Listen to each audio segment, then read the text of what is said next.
Assalamualaikum warahmatullahi wabarakatuh. Selamat pagi, salam sejahtera untuk kita semua. Materi geografi kali ini adalah tentang pemanfaatan penginderaan jauh.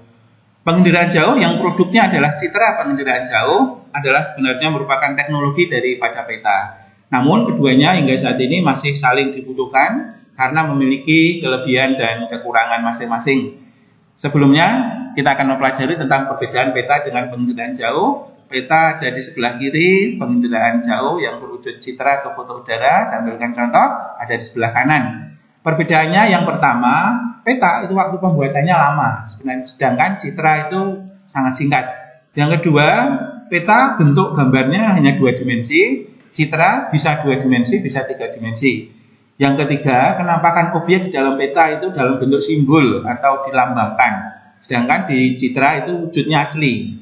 Yang ketiga, komponen atau unsur penjelas di dalam peta itu ada keterangan, nama jalan, ya, nama-nama tempat itu ditulis. Tapi dalam citra penginderaan jauh tidak ada. Yang kelima, hasil dalam peta atau suatu peta itu bisa dibaca oleh semua orang. Sementara di dalam penginderaan jauh itu hanya bisa dibaca oleh orang tertentu atau ahlinya saja. Nah, karena begitu banyaknya kelebihan dan memang merupakan teknologi dari peta, maka citra penginderaan jauh makin banyak digunakan. Beberapa faktor yang mendorong penginderaan jauh makin banyak digunakan antara lain adalah yang pertama, mampu menggambarkan permukaan bumi secara asli dan detail. Yang kedua, menjangkau semua lokasi, termasuk wilayah yang sulit yang kita tidak bisa menjangkau wilayah tersebut.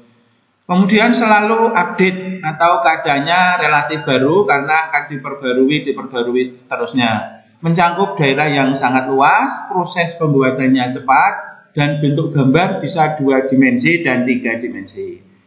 Bisa menjangkau daerah-daerah yang sulit. Ini seperti beberapa objek yang sempat viral beberapa waktu yang lalu. Kita tidak perlu ke sana dengan penginderaan jauh, yaitu di Google Earth. Kita bisa mengetahui bahwa di kutub ada fenomena yang saat itu sempat diperkirakan sebagai alien, ya. Padahal bisa jadi ini adalah suatu fenomena bentangan atau daerah lahan yang tidak tertutup oleh salju, begitu ya. Kemudian di samping bisa menjangkau daerah-daerah yang selama ini kita sulit ke sana, juga menghasilkan produk gambar 3 dimensi yang ada di dalam video ini, ya, di channel ini, ya, di video lain, yaitu jalan-jalan virtual ke beberapa tempat di dunia. Kalian bisa memanfaatkan Google Earth untuk bisa menikmati ini, ya. Itulah kelebihan dari penginderaan jauh, seolah-olah kita berada di kota-kota yang kita kunjungi. Kemudian pemanfaatan penginderaan jauh ini ada 8 bidang. Kita mulai dari bidang yang pertama, yaitu bidang perencanaan wilayah dan pembangunan. Manfaatnya yang pertama adalah untuk merencanakan pembangunan suatu wilayah. Yang kedua, menjadi dasar pembuatan tata ruang. 3, identifikasi dan inventarisasi kawasan kumuh. Yang keempat, pemetaan dan pemantauan kawasan rawan bencana. Dan yang kelima, pemetaan jalur listrik, air, dan lain-lain. Nah, dari satelit pada malam hari kita bisa mengetahui bahwa setelah dilihat wilayah Indonesia yang terang benderang itu adalah Pulau Jawa. Kemudian di negara tetangga Malaysia juga kelihatan terang. Nah, sementara wilayah-wilayah lain di Indonesia kurang terang dan relatif gelap. Nah, dari sini ternyata setelah diamati disebabkan karena memang kepadatan penduduk, kemudian pembangunan infrastruktur khususnya jalan raya dan jalan tol di Pulau Jawa itu begitu banyak. Sudah begitu padat sekali. Oleh karena itu pemerintah kemudian merancang perlunya dibangun sarana jalan tol di luar Jawa.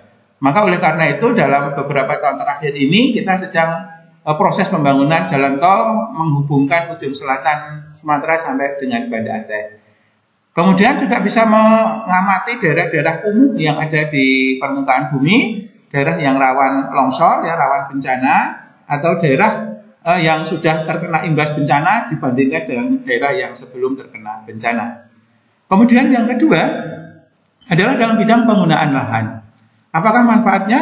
Antara lain manfaatnya yang pertama adalah untuk mengetahui peta tata guna lahan atau peta penggunaan lahan.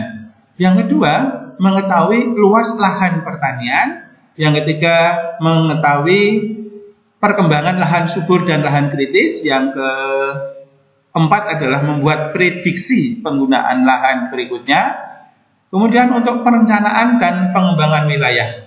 Nah, ini antara lain beberapa contoh peta penggunaan lahan yang bisa diamati dengan cukup melihat citra penginderaan jauh.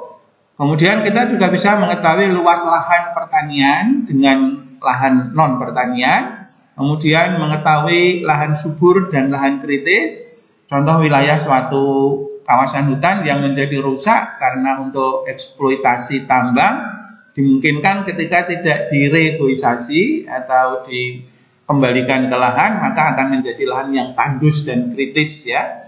Kemudian juga mampu memprediksi penggunaan lahan ke depan, bahwa juga bisa mengetahui tata guna lahan. Wilayah mana untuk pemukiman, mana untuk persawahan, mana untuk dibiarkan lahan kosong, dan sebagainya. Kemudian selanjutnya, yang ketiga adalah pemanfaatan penginderaan jauh di bidang kehutanan. Yang pertama untuk mengetahui luas hutan, baik hutan dahulu maupun sekarang. Yang kedua perkembangan hutan. Yang ketiga perencanaan pengambilan kayu. Yang keempat, pemantauan, penebangan, dan penghutanan kembali atau reboisasi. Yang kelima, pengelolaan marga satwa dan inventarisasinya. Yang keenam adalah pemantauan sumber daya hutan, rekreasi, dan pengawasan kebakaran. Ini adalah bukti kalau kita juga bisa menggunakan penginderaan jauh untuk memantau ya perkembangan hutan. Kemudian wilayah-wilayah hutan yang terus berkurang bisa diamati. Dan juga bisa memantau titik api, di mana pada saat musim kemarau biasanya wilayah Sumatera dan Kalimantan terjadi kebakaran hutan di mana-mana sehingga menimbulkan dampak asap yang memenuhi udara Singapura dan Malaysia. Berikutnya di bidang meteorologi, manfaat penginderaan jauh. Yang pertama mengamati cuaca harian, seperti pola angin, tekanan udara, kelembapan udara, dan sebagainya. Dua, mengamati dan menginformasikan iklim dunia. Yang ketiga, menganalisis iklim dan cuaca. Yang keempat, memprediksi cuaca. Dan yang kelima adalah melakukan pemodelan meteorologi dan klimatologi. Perlu kalian ketahui, secara online kalian pun bisa membuka web di windy.com. Itu adalah implementasi atau penginderaan jauh secara langsung. Itu secara live ya, secara online. Diketik windy.com, silahkan diamati pergerakan cuaca harian ya. Dan itu adalah teknologi dari penginderaan jauh yang kita bisa nikmati sehari-hari.